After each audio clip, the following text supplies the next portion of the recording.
Hi guys, welcome back to my channel. If you're new here, hi, hello, welcome. I am Sherrilyn and I'm so glad you found me. If you're not new here, welcome back to our True Crime Wine Wednesday. Oh wait, stop. No. Today, we are doing the first episode of our little quick sip series. So you're not seeing me on Wednesday, you're seeing me on Saturday. I kind of mentioned it in a previous video. I wanted to do this. I think it's a better way for me to still maintain content for you guys without filming for a really long time. Right now, I'll show you what I'm working with.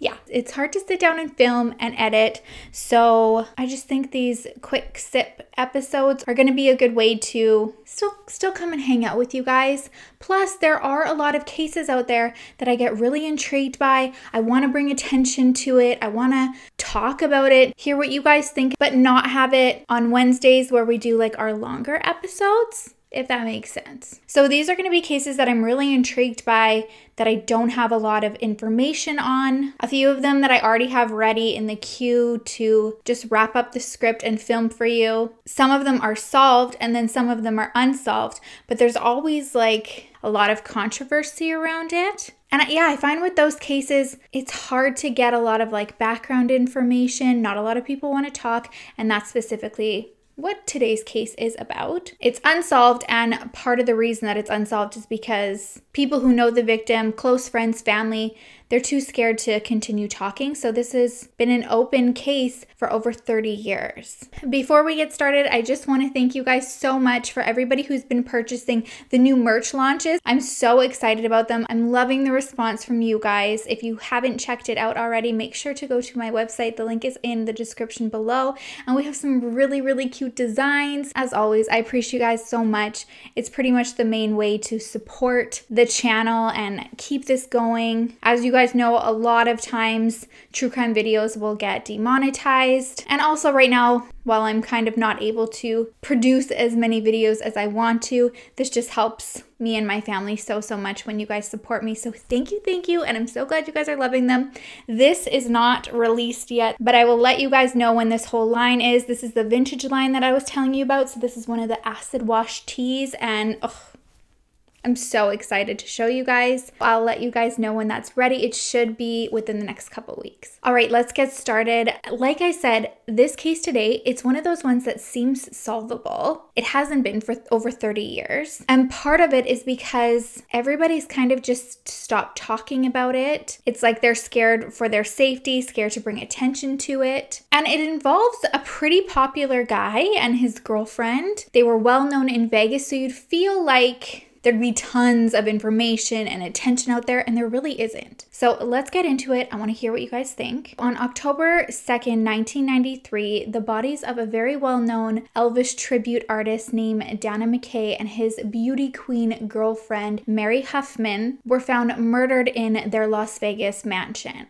Dana was basically born for the position of an Elvis impersonator. The resemblance is uncanny, and he's like smoke show Elvis, you know, like smoke show era Elvis. That's what he did. Honestly, I was looking at photos of his daughter in interviews, and it's eerie even how much she looks like Lisa Marie Presley. It's no surprise he was the first one to ever land the role of Elvis in Legends in Concert. I guess he started impersonating Elvis at the Dunes Casino, and then he moved over to the Imperial Palace where they did the Legends in Concert show. And he wasn't just known for looking like him. I guess people said that they felt like they were literally in the presence of like a reincarnated version of Elvis when he performed, because he sounded so much like him too. He had a really successful career doing this. Not only did he perform in Vegas, but he got to travel around and do those like shows. I don't know if he did like cruise ships and stuff like that, but that's what I imagine. I always love those shows, like on a cruise ship or if you're at a resort and they have like the tribute artists. Some of them are so terrible that I just love them even more. But there's some really good ones too, like the Michael Jackson one. love. He actually also played Elvis in like his age 35 era for a movie called This Is Elvis. I mean, having these talents, I feel like it goes without saying he didn't struggle in, landing any broad ski department. There was never a shortage of ladies for him that he could take out on a date. He did get serious a couple times in his life. I don't know if he was married before meeting Mary or just in a long-term relationship, but with that relationship, that is when he produced his daughter. Again, even her childhood photos with him, she looks like a little mini Lisa Marie. The relationship with her mother and father, though, it didn't last, and eventually he found his way to former Miss Nevada 1989. She was a beauty pageant queen named Mary HOFFMAN. Mary was also a divorcee and had a child when she met Dana as well. I think people thought that they were very well suited for each other. Beautiful couple. They seem to be very happy. So she moves into Mini Graceland with Dana. And although the layout and the bones of this property is like very big, I guess it was quite a fixer-upper. So Dana had done a lot of work in it. But one of the things that actually drew him to the property itself wasn't about making it, identical to Graceland or anything like that. It was the property though, because there was a lot of space for him to house palm trees. During this period of his life, he was in the midst of transitioning from performing as Elvis to feeling the waters as a businessman. He was getting his feet planted. Yeah, big guy, his dad jokes, they're rubbing off on me. Planted, wet, in city development. This is where he wanted to grow a business. My understanding is around this time, this is when Vegas was revamping the city, and they were looking for landscapers to plant palm trees all along the boulevard just to give it like a little bit more life, more of a fun vibe instead of just like desert. So Dana sees how lucrative this will probably be, and he reaches out to a friend of his named Tim Stonestreet. Tim was already very successful financially. He had his hands dipped in several different ventures, I believe. Adding another one with his friend was, in his eyes, a really good opportunity for his resume. Like so many businesses out there, he took on the role of investor, and Dana took on the role of lining up supplies and reaching out to contacts that he had, because he knew somebody in California who had access to palm trees. I mean, I didn't even know this was a thing, but makes sense. So he could get wholesale pricing from it. They joined forces and they started a business called Paradise Palms. And like Dana predicted, their company was one of the top ones that was said to be in the running to land this contract. So that would have been absolutely huge. Unfortunately, though, another thing that can often happen with businesses, especially when you go in them with friends, was within about 5 months, they became enemies and they took each other to court, suing one another for about $100,000 worth of equipment. According to Dana, it looked like Tim was trying to push him out of the company, and he was trying to find these connections that he had for the wholesale of these palm trees. So he wanted to cut out like the middleman and make more money. So if he knew who Dana knew, he could just go straight to him, bypass Dana, and then there was no need to pay him. During the court battle, Dana's daughter said they had a conversation, and he said to her, "If something happens to me, you know who did it."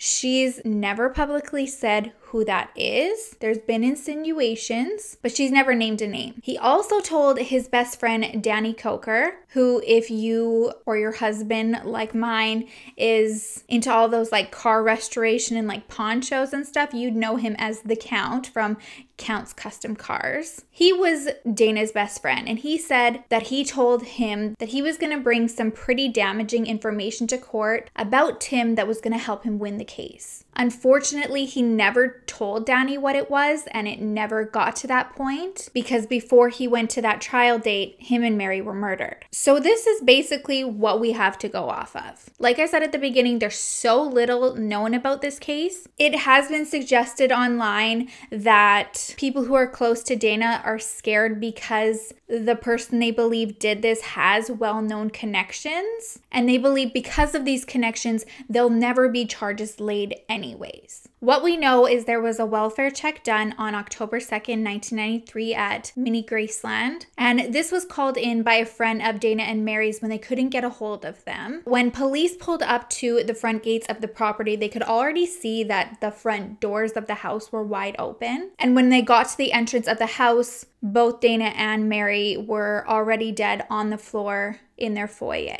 They had been shot, and it appeared they either walked in on somebody who was in the middle of robbing the place, maybe caught them unexpectedly, like at the door even, because when they were found, a bunch of grocery bags with their groceries still in them were like strewn around the bodies. And then throughout the house, it did look like someone had rummaged through it, and there were certain things that were just like out of place. While they were searching the property, they asked his best friend Danny to come in and see if he noticed anything unusual, and his opinion was that it looked like the scene was staged. He said there was nothing of actual value that was missing, even though there was lots of jewelry on the property, they had money, they had valuable items. None of that was gone. He said the only thing that was missing was something that would be of zero value to just like a random robber, and it's a manila file folder that Dana never went anywhere without. So this folder keeps getting brought up as possibly the key that's going to solve this case. No one knows specifically what was in it. Basically, it was home to all of his business dealings, personal financial records, and everything involving Paradise Palms. This being the only thing that's missing,